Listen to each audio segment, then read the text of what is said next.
अस्सलाम वालेकुम क्लास। उम्मीद है बेटा आप सब खैरियत से होंगे। Today we discuss first year physics. आज हम फर्स्ट ईयर फिजिक्स को डिस्कस करेंगे measurements.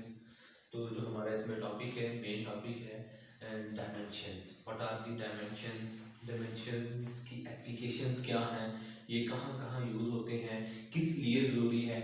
Dimensions of the physical quantities. सबसे पहले तो बेटा हमें फिजिकल क्वांटिटीज का पता हो। जैसे कि हमारे पास हम कहते हैं all measurable quantities are physical quantities. कैसे, कोई भी एग्जांपल, मैं एग्जांपल दे रहा हूँ। लेंथ, मैंने एग्जांपल दी लेंथ, ये एक फिजिकल क्वांटिटी है। कैसे फिजिकल क्वांटिटी है, देखें इसको हम शो करते हैं एल से। अगर हम इसके यूनिट्स को डिस्कस करें, इसके यूनिट्स हमारे पास डिफरेंट कंडीशन में डिफरेंट यूनिट्स हैं। जैसे कि metre, centimetre, nanometre, as it और में आए हमारे पास किलोमीटर, कहीं ना कहीं इसका यूनिट माइल आ जाता है, कहीं ना कहीं हम इसका यूनिट लाइट ईयर भी ले लेते हैं। तो हमें पता है कि इसके बेसिक्स जो है, इसके बहुत सारे यूनिट्स हमें डिफरेंट कंडीशंस में मिल जाते हैं फिजिकल क्वांटिटीज में।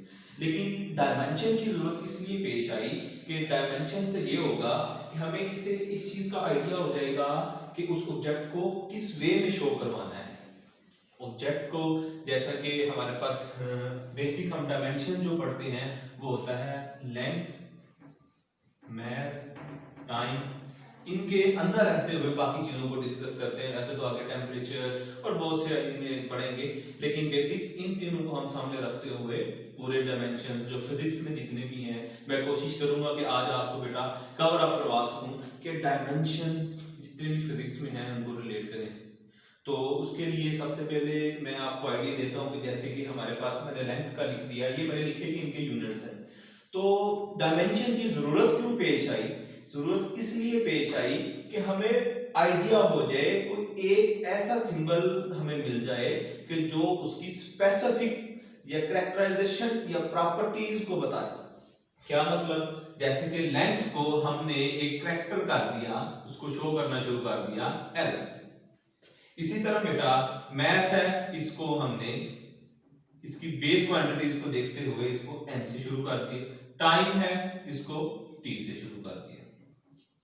अब बात ये है, जैसे एरिया है, इसको कैपिटल A से शुरू कर दिया। तो बेसिक्स ये इन चीजों को आज हमने डिस्कस करना है कि लेंथ, मास, टाइम के रिलेशन में रहते हुए हमने कैसे चीजों की जो बेस क्वांटिटीज हैं उनको भी डिस्कस करना है। सर क्या मतलब आपका? जैसे मैंने बताया लेंथ में डिफरेंट यूनिट्स हैं, लेकिन इसको जो हम शो करवाने के लिए जो बेस क्वांटिटीज में लिया गया उसमें हमने इसको एल से शो करवाया।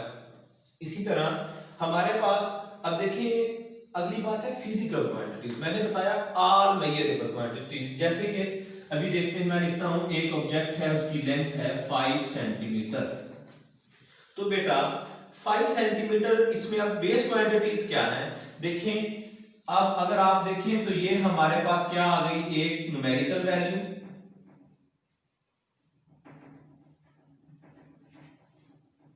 और दूसरा हमारे पास क्या आ गया, यूनिट। तो बेटा बेसिक्स यही है कि फिजिकल क्वांटिटीज, मेजरेबल क्वांटिटीज तब बनती हैं जब हम उनकी न्यूमेरिकल वैल्यूज के साथ साथ उनके यूनिट्स को भी डिस्कस करते हैं। तो इसी तरह आज हम इनके डायमेंशंस का जिक्र कर रहे हैं, डायमेंशंस को डिस्कस कर रहे हैं। तो उसको हम देखते हैं कि उसको कैसे करते हैं।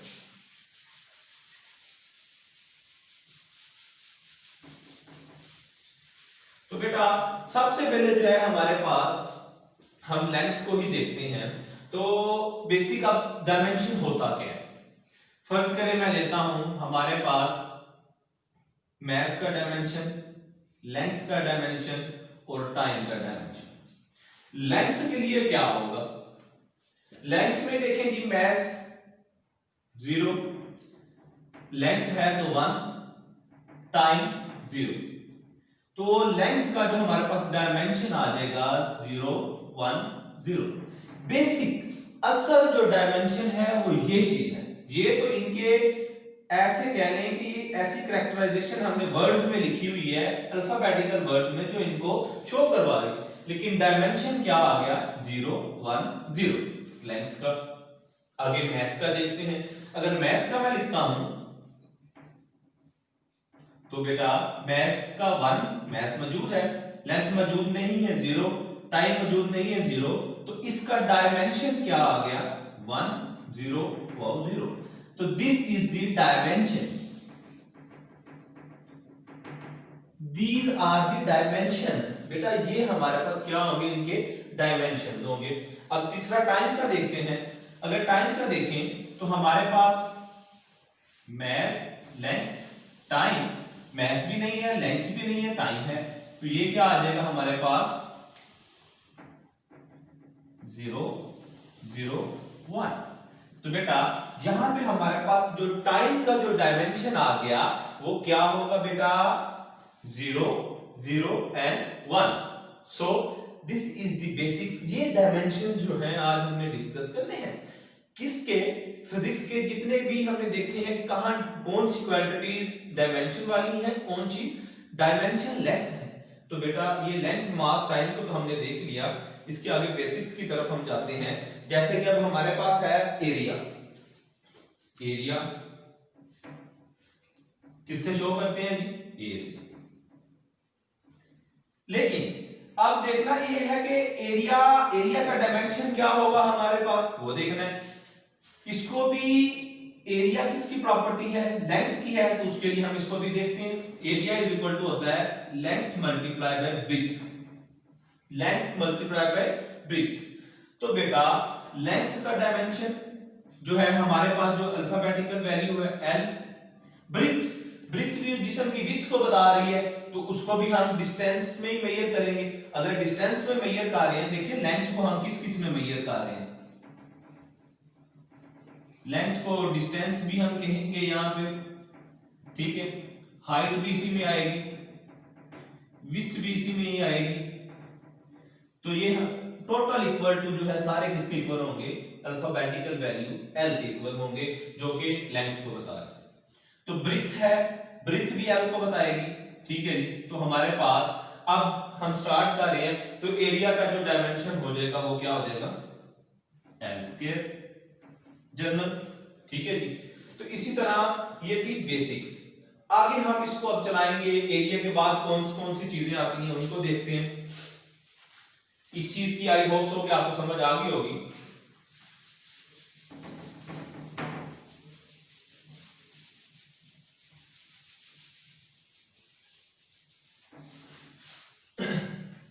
तो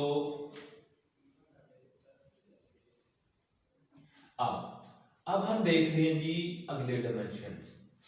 एरिया आ गया, आगे है जी हमारे पास density.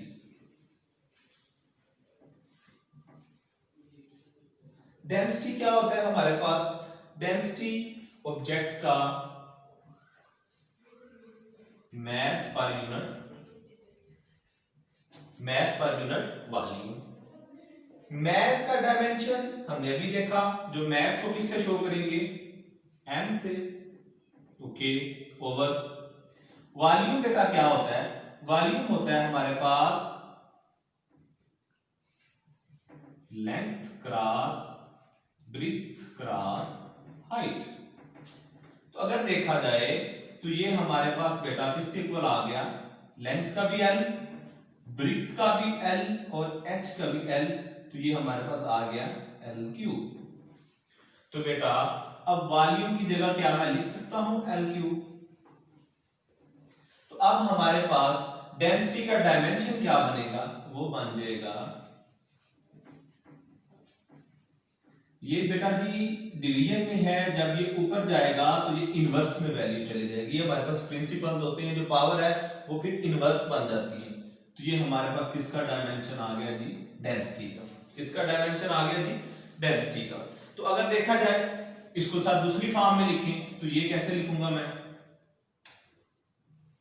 m l t, m है हमारे पास, ठीक है जी, t ना, ठीक है।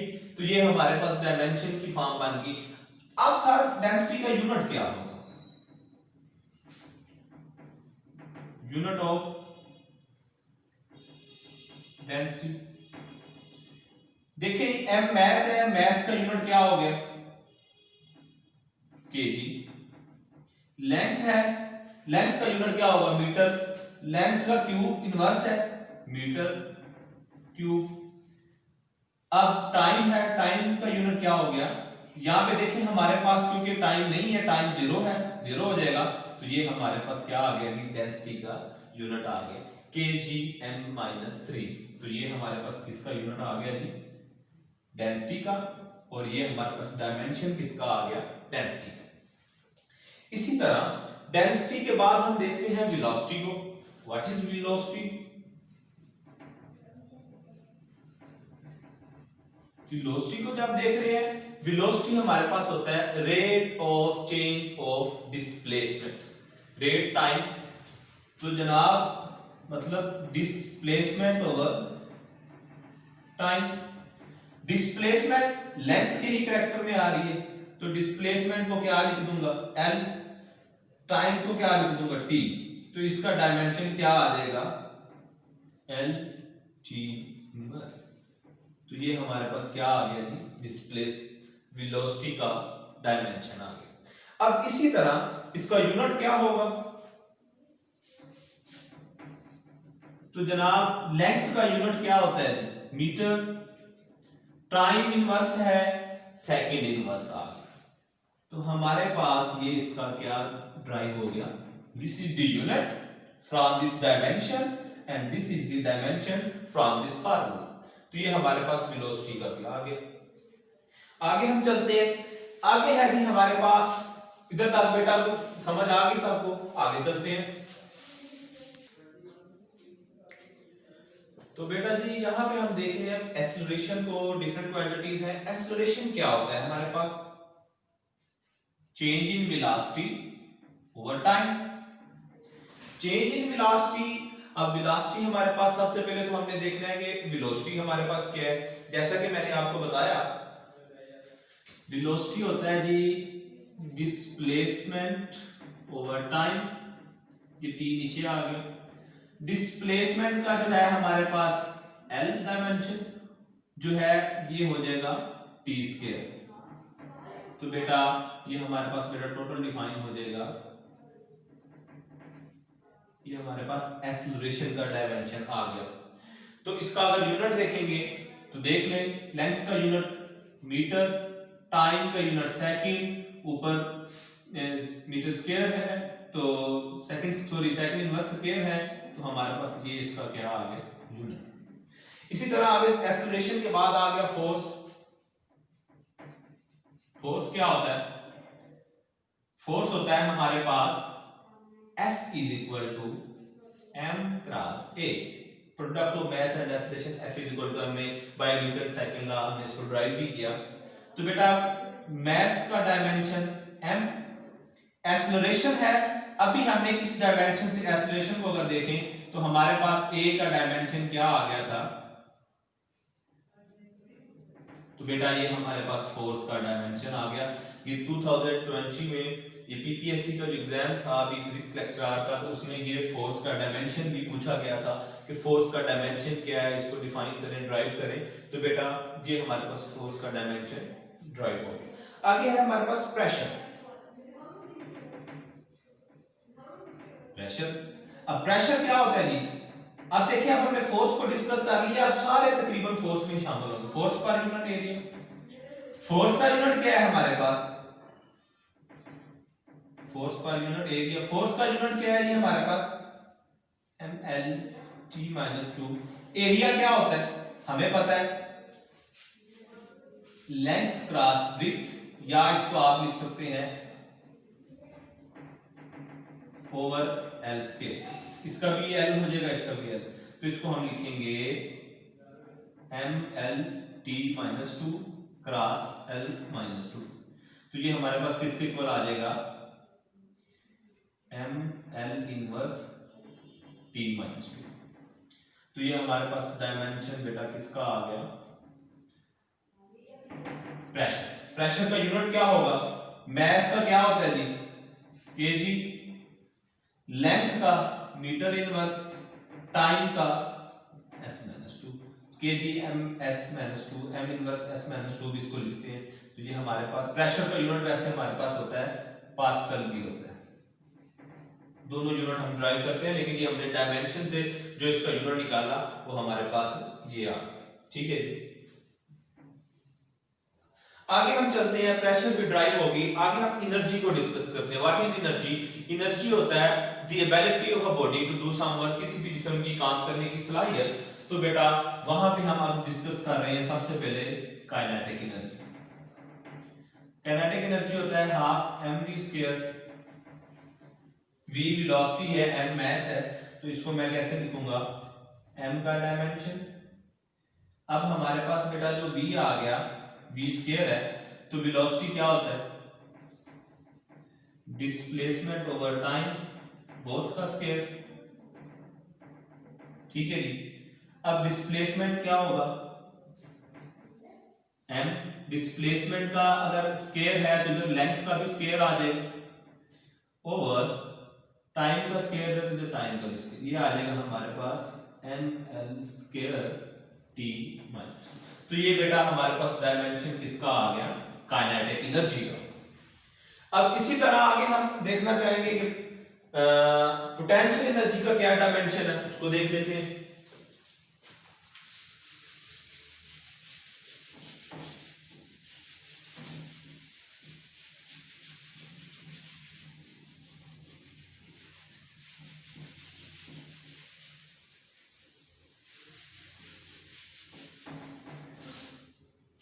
अच्छा, अब पोटेंशियल एनर्जी किसके इक्वल होती है हमारे पास, mgh। g क्या है यहाँ पे, gravitational acceleration due to gravitation आ गया, तो ये a ही हो गया। अब हमारे पास देखते हैं, अगर इसकी वैल्यू देखें तो हमारे पास कैसे आएगी कि हमारे पास एक्सीलरेशन, क्योंकि एक्सीलरेशन हमें पता है किसके इक्वल होता है, ये हमारे पास ड्यू टू एक्सीलरेशन है, तो एक्सीलरेशन हमारे पास क्या होता है, change in velocity per unit time. तो बेटा m का ये m आ गया into change in velocity per unit time, h का डायमेंशन हमारे पास हाइट है, तो ये लेंथ में आ गया। ओके जी, अब हमने देखना है change in velocity m। Change in velocity या वेलोसिटी क्या होता है, वेलोसिटी होता है डिस्प्लेसमेंट ओवर टाइम, और ये टाइम दूसरा आ गया इनटू l। अब ये क्या हो जाएगा, m डिस्प्लेसमेंट का लेंथ आ गया, टाइम t² हो गया, और ये भी आगे हमारे पास लेंथ आ गया, तो ये हमारे पास क्या हो जाएगा, ml² t-2। तो अब ये हमारे पास बेटा जी ये आ गया पोटेंशियल एनर्जी का डायमेंशन आ गया, इसका यूनिट क्या है हमारे पास, जूल। इसी तरह आगे अगर हम देखना चाहें पोटेंशियल, अब अगर वर्क क्या है, वर्क का अगर देखना चाहें,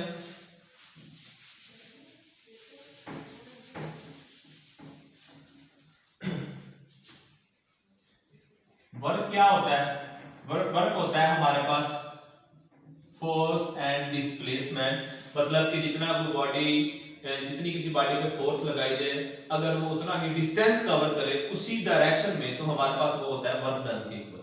तो फोर्स बेटा, फोर्स हमने लिखा था m a के इक्वल है, डिस्प्लेसमेंट हमारे पास वैसे ही आ गई, m का डायमेंशन मास एक्सीलरेशन का होता है change in velocity per unit time, cross displacement है, तो डिस्प्लेसमेंट का हमारे पास यूनिट आ गया l। इसको डिस्टेंस भी कहते हैं, डिस्टेंस कह लें, डिस्प्लेसमेंट कह लें, दोनों का जो है हमारे पास डायमेंशन l है। तो चेंज इन वेलोसिटी थोड़ा हम डिटेल कर रहे हैं इसको, m चेंज इन वेलोसिटी या वेलोसिटी होता है हमारे पास डिस्प्लेसमेंट ओवर टाइम, होल का टाइम, मल्टीप्लाई बाय l। तो ये हमारे पास क्या हो जाएगा, डिस्प्लेसमेंट का l t² multiply by l, तो ये क्या हो जाएगा ml² t-2।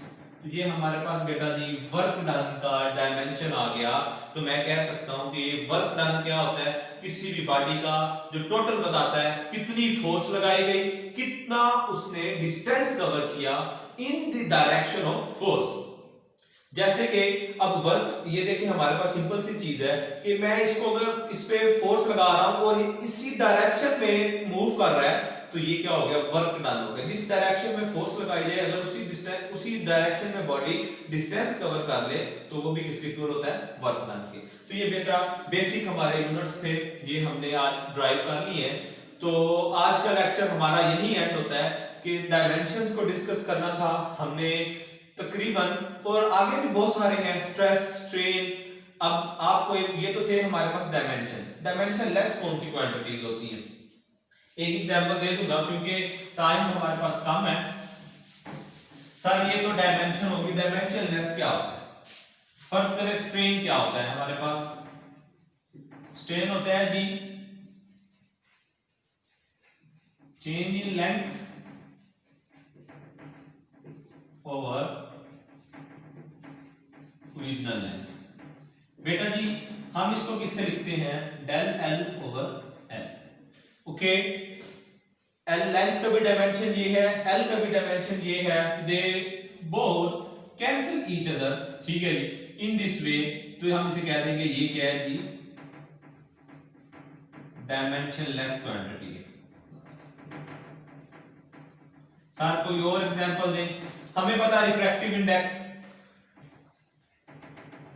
रिफ्रैक्टिव इंडेक्स हमारे पास बेटा क्या होता है, हमारे पास यही होता है speed of light in air, speed of light in medium. मतलब कि आप ऐसे लिख दो speed of light in air v not over v। तो दोनों का देखें, अगर देखा जाए डायमेंशन, अब v हमारे पास स्पीड है और ये भी है, ये दोनों एक दूसरे को कट करेंगे तो ये भी क्या आ जाएगा, डायमेंशन लेस। तो बेटा ये हमारे पास जनरल सी इसकी कैरेक्टराइजेशन थी, डायमेंशन लेस क्वांटिटी है। तो आज हमारा बेसिक यही लेक्चर था इसी चीज पे कि डायमेंशंस क्या होते हैं, फिजिकल क्वांटिटीज को रिलेट करते हुए, मेजरेबल क्वांटिटीज को रिलेट करते हुए मैंने यहाँ से स्टार्ट किया लेंथ, मास, टाइम, और ये इनको हमने फिर इसी क्वांटिटीज में रहते हुए इनको ड्राइव किया, वर्क को, प्रेशर, इसी तरह सारी क्वांटिटीज तकरीबन इसमें डिस्कस हो चुकी हैं। अगर कहीं मसला हो तो आप बेटा फीडबैक दें इसका, तो इंशाल्लाह हम उसको भी डिस्कस करेंगे। टेक केयर, अल्लाह हाफिज़।